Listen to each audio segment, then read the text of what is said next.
What would you do if the person you trusted most, the person you built a life with, laughed while tearing your world apart, leaving you with nothing but a pile of ruins everyone else thought was worthless? Before we begin this story, if this is your first time here, I'd love for you to hit that subscribe button and turn on the bell. Your support helps us share more powerful stories like this one. Stick with us till the very end, because this story has a twist you won't see coming. Now, let's begin. The gavel cracked against the wooden block, sharp and final, like a bone snapping in two. The crowded courtroom went silent. Daniel Cole stood there, shoulders squared, but inside, he felt the weight of 1,000 knives cutting into him.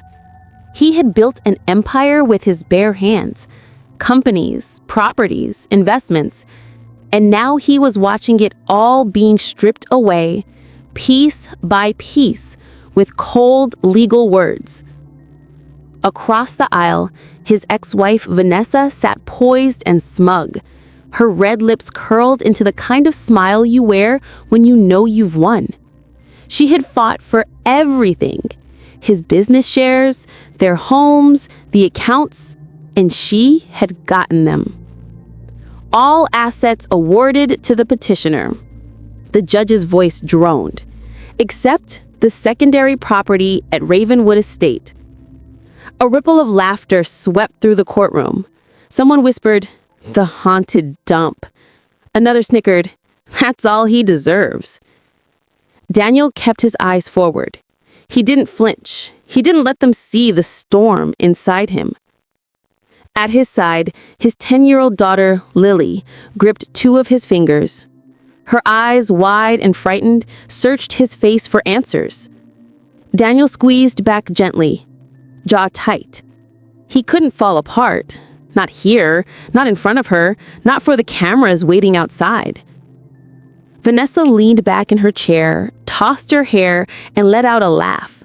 A cruel, rehearsed sound that sliced through Daniel more than the judge's ruling ever could. To her, this wasn't just victory.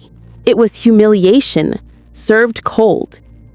The reporters scribbled, the lawyers shuffled their papers, and whispers filled the room. He's finished.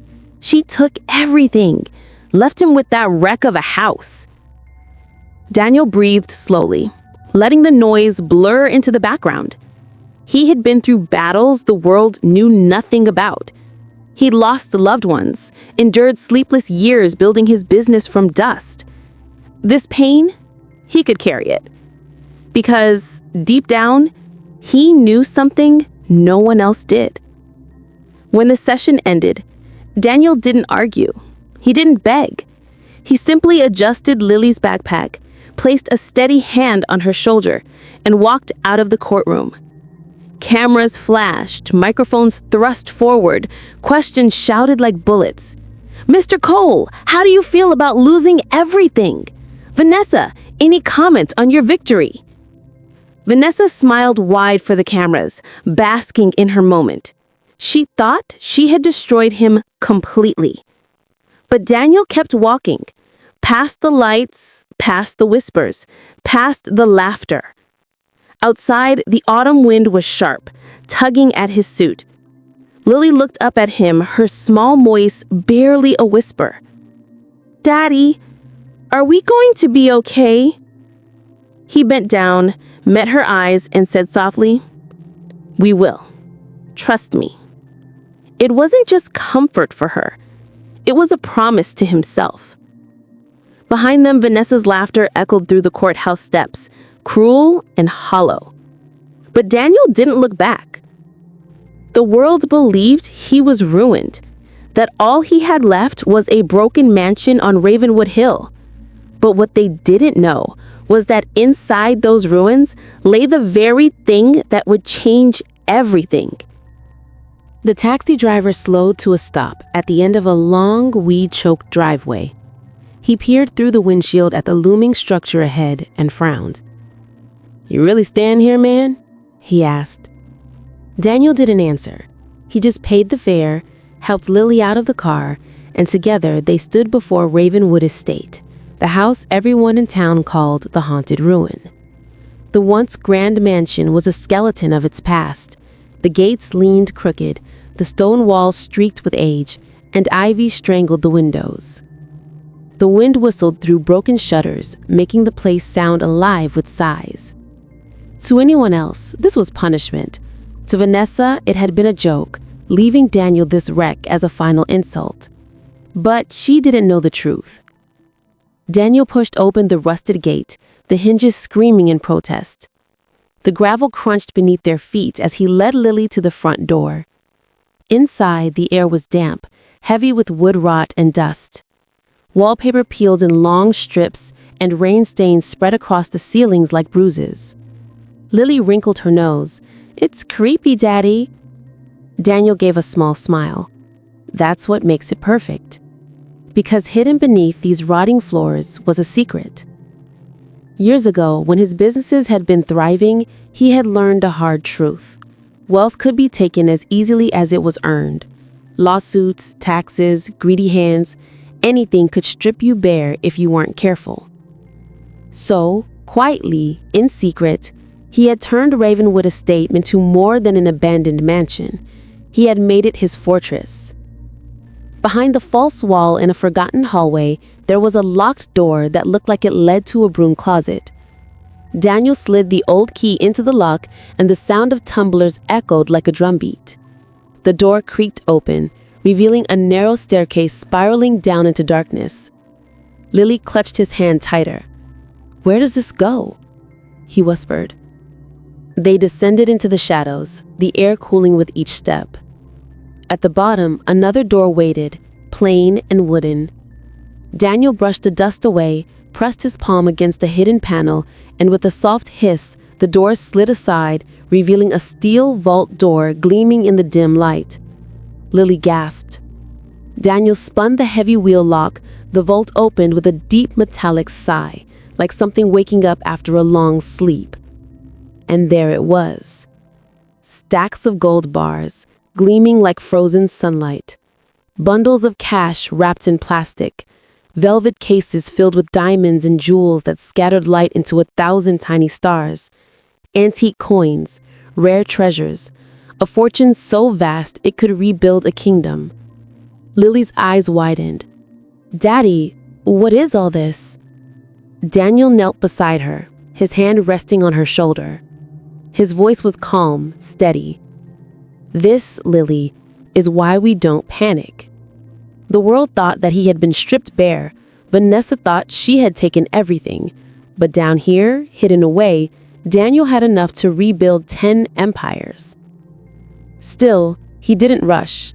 He knew revenge wasn't about striking fast. It was about striking smart.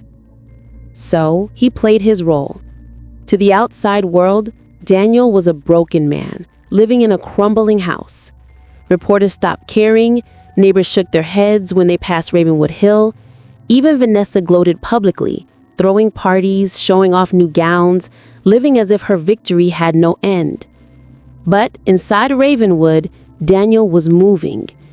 Each morning, after walking Lily to school, he would return to the vault. He would take just enough, an envelope of cash, a small jewel to begin investing again. Quietly, carefully. He bought shares in a struggling logistics company. He acquired a slice of a small tech startup overseas. He funded projects through trusted contacts who owed him favors. Nothing flashy, nothing visible. Just seeds, planted deep, away from prying eyes. Meanwhile, whispers about Vanessa began to spread. At business lunches, people muttered that she was drowning. She didn't understand the company she had stolen. Hayes Innovations, once a powerful name, was bleeding money. Vendors weren't being paid. Projects were stalling.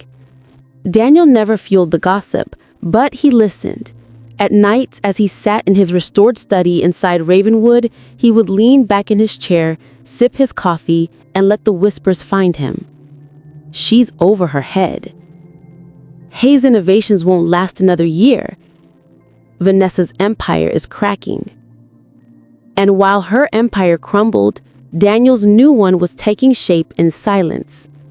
Each brick of gold, Every hidden jewel, every quiet investment was a step closer to a comeback no one saw coming. He wasn't just waiting for Vanessa to fall, he was preparing to rise. Years passed. The rusty van that once sheltered them became nothing but a distant memory. Daniel, the little boy who once studied under the dim light of a lantern, grew into a man of vision, resilience, and purpose. His mother's sacrifices became the fire that fueled his rise. Daniel worked harder than anyone around him. He studied relentlessly, earned scholarships, and built a reputation as a brilliant innovator.